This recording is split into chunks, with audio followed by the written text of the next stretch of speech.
Okay, so good morning, Purim Samech, Shabbat Shalom. It is our Shabbos, it is Purim, and it's hard to find a place and a time to do this video. I thought I'd get a chance to do this a little bit earlier in the week. Unfortunately, a little busy.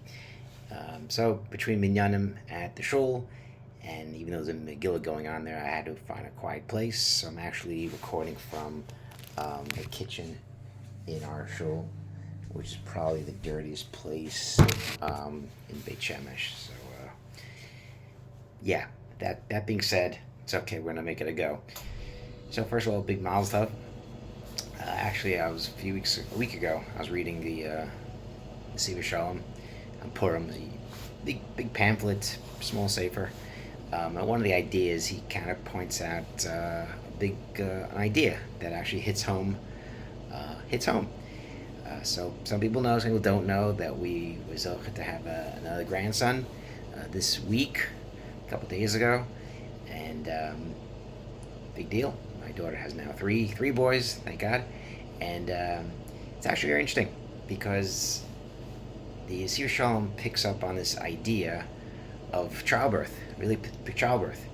This idea of that it's when things are dark, things are gloomy, things are rough, that's when the greatest geula comes. The Yakar talks about this right before Choshech, before Max Bechoros. It's the darkest, it's dark. Moshe speaks to Hashem, Arafel, in the fog, in the darkness, gets the Torah. In there's Choshech, there's Arafel, there's Anan, there's three different types of darkness.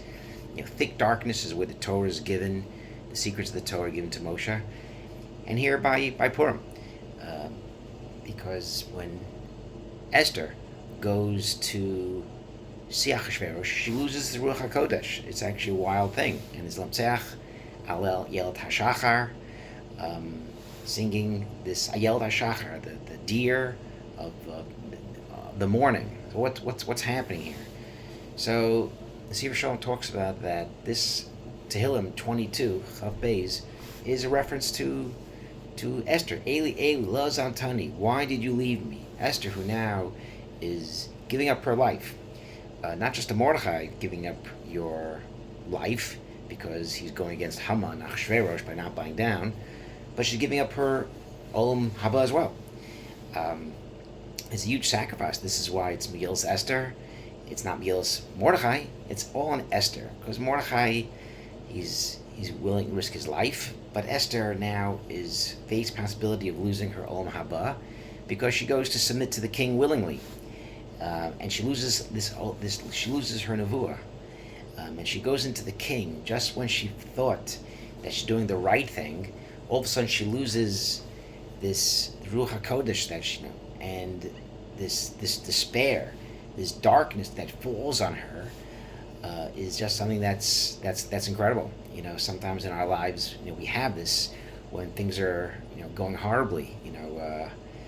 Whether it's work, whether it's health, things are just horrible, and we feel there's nothing, or we feel far from Hashem, minutak.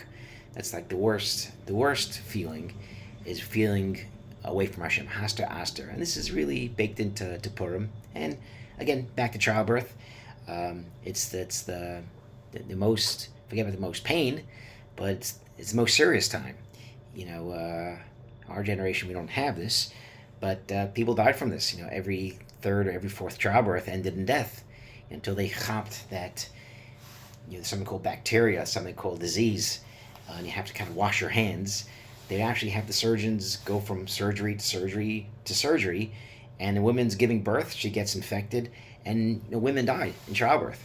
So the darkest time, the most serious time of the childbirth is right at childbirth. This is the biggest sakana, and this is literally the lesson of Purim, is not to be yush even the darkest time, and this is why Purim is at a higher level of Shabbos, perhaps higher than Yom Kippur. In this week's parsha, actually, we have that. We actually have Shabbos in the beginning of the parsha, and we have Yom Kippur because the Torah, the second Luchos, were given on Yom Kippur. And this is literally the end of the parsha, talks about that the Luchos are coming down. And Greater than Shabbos with his tshuva, greater than Yom Kippur with his tshuva. There's a greater level of Purim because even if you don't deserve it, Hashem reaches out. Yad kol poshapo, ani. Anyone who stretches out their hand is going to get forgiven, even after nechtav and nechtam, as we say in the Megillah. So no matter what happened on Yom Kippur, no matter what happens on Shabbos, we have Purim, where we're told that anyone who stretches out their hand, they're reached out for tshuva. And this is literally what the Jewish people went through with Adar in Shushan years and years and years ago. That this is the worst matzav. There was times when populations were wiped out, yes, and there were times when people were in a terrible matzav, yes, and there's times now that there's people in rough positions.